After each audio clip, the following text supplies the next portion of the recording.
If you're watching this video the day it comes out, you're also watching it the day that Brilliant Diamond and Shining Pearl come out. Maybe you're even playing those games while watching the video. I was on the fence for a long time about whether or not to give them a chance. You know, I'm an avid sequels not remakes guy. I didn't enjoy Diamond as much as other Pokemon games the first time around, but maybe that's a reason to give them a second chance. So I started thinking about what the purpose of a remake is, and maybe more importantly, what should it be? What is the need that a remake can fill? Is there a good reason to play Brilliant Diamond and Shining Pearl? Is there even a good reason to make these games? Now, I'll point out, I'm not a game designer, so these are reasonings that I'm imagining, projecting maybe. So if you are a game designer, I'd love to hear your thoughts in the comments. But I can think of a few reasons why any studio might want to update an older game, but not all of them are good reasons for a full remake. The most obvious reason is to make money. From the perspective of the business behind the game, that's ultimately the only thing that matters. Whatever the other reasons might be, the company can just look at the projected costs and revenues of different approaches to updating a game,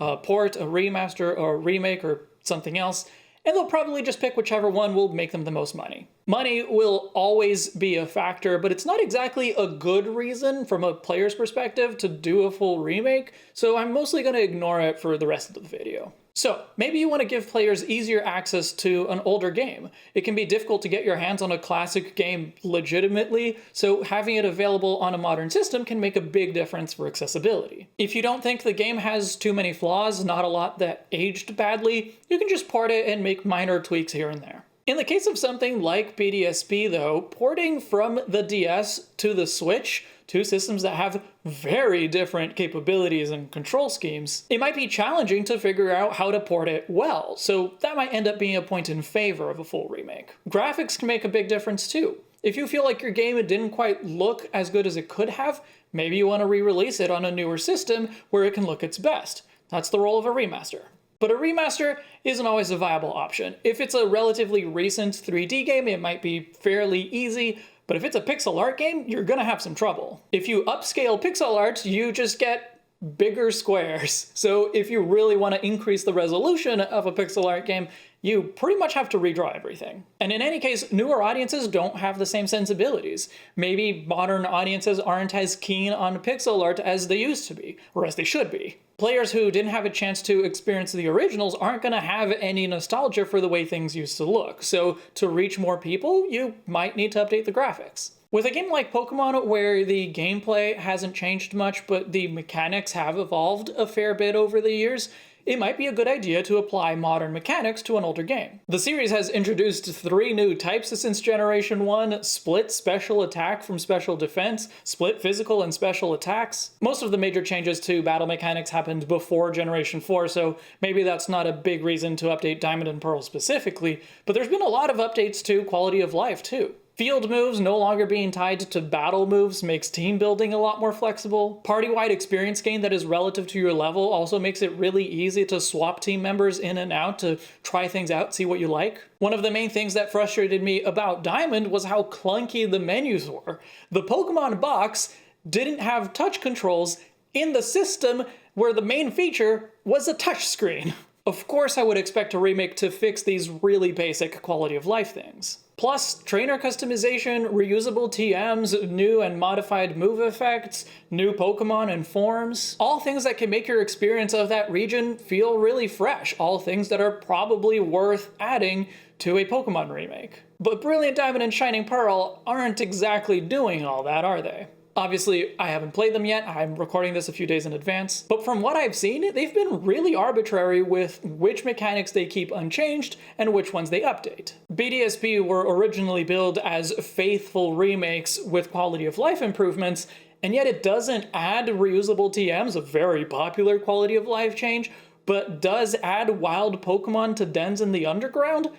Feels odd. Probably the most valid reason to fully remake an old game would be to create the best possible version of that classic experience. A definitive version, if you will. In at least some ways, Fire Red and Leaf Green, Heart Gold and Soul Silver, Omega Ruby and Alpha Sapphire, that's what they were. They took the original games, kept much of the same content, but added and changed things here and there that were mostly positive. But But there's a flaw to that approach. Well, not so much to the idea, but more to how it's been done in recent remakes. Because up until Generation 4, Pokemon already kind of had a definitive version of each generation, or at least a game that already improved on those initial releases. To be fair, while I don't think Fire Red and Leaf Green take any content from Pokemon Yellow, you could argue that Yellow was more of a special media tie-in edition, and it was Blue that was the more definitive version. And Heart Gold and Soul Silver do incorporate a lot of elements that were introduced in Pokemon Crystal. But Omega Ruby and Alpha Sapphire miss some major improvements that Pokemon Emerald brought to the table. The one thing that always comes to mind is how many trainer encounters could be double battles. It was one of the best things about Pokemon Emerald,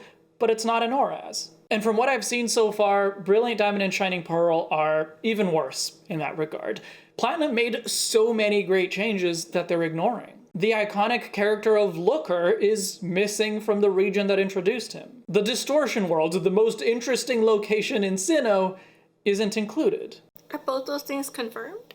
Judging by leaks from people that got the game early and have played through it already, that appears to be the case, yes. Oh, wow. What? But what I think is most important, the Platinum Pokedex is so much better than base Diamond and Pearl. It's kind of funny that they're adding new Pokemon to the underground dens as a way to fix basically the same problem that the Platinum Pokedex already fixed. And I get that these are remakes of Diamond and Pearl specifically, not of Platinum, that ORAS were remakes of Ruby and Sapphire, not of Emerald.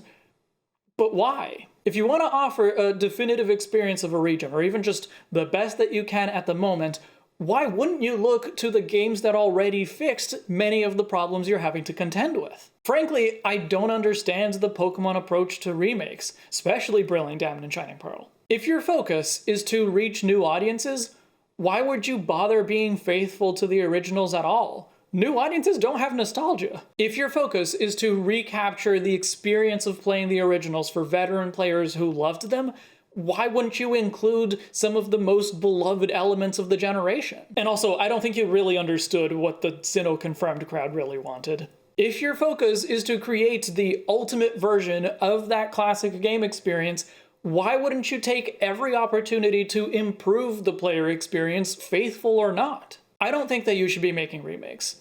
Sequels, prequels, or literally any other approach that revisits an old region with a fresh perspective would be preferable. But if you are going to do actual remakes, you need better vision than this. So, with all of that being said, why did I decide to get Shining Pearl? To be honest, I was never 100% sold on it, except that Nintendo already charged my credit card, so I guess technically I was sold it. But the thing is that I've only played a Sinnoh game twice. The first time was Diamond when it came out. I didn't enjoy it that much. It was clunky and slow, and the Pokemon selection wasn't great. I never replayed. The second time was Platinum, but only in 2018. It's even a Let's Play on this channel. But as much as I recognized that it was better, I made the mistake of playing it as a Nuzlocke.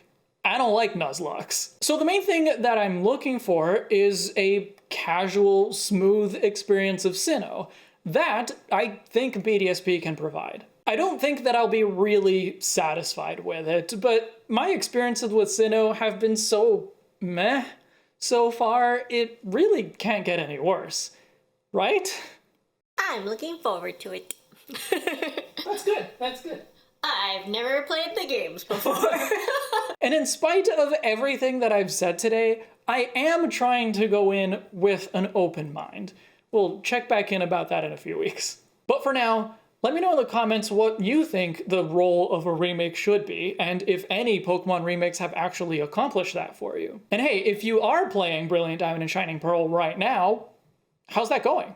Are you enjoying it? Thank you everyone for watching, and thank you to those of you who support me through Patreon and YouTube channel memberships, especially luxury patron Ethan from Chicago.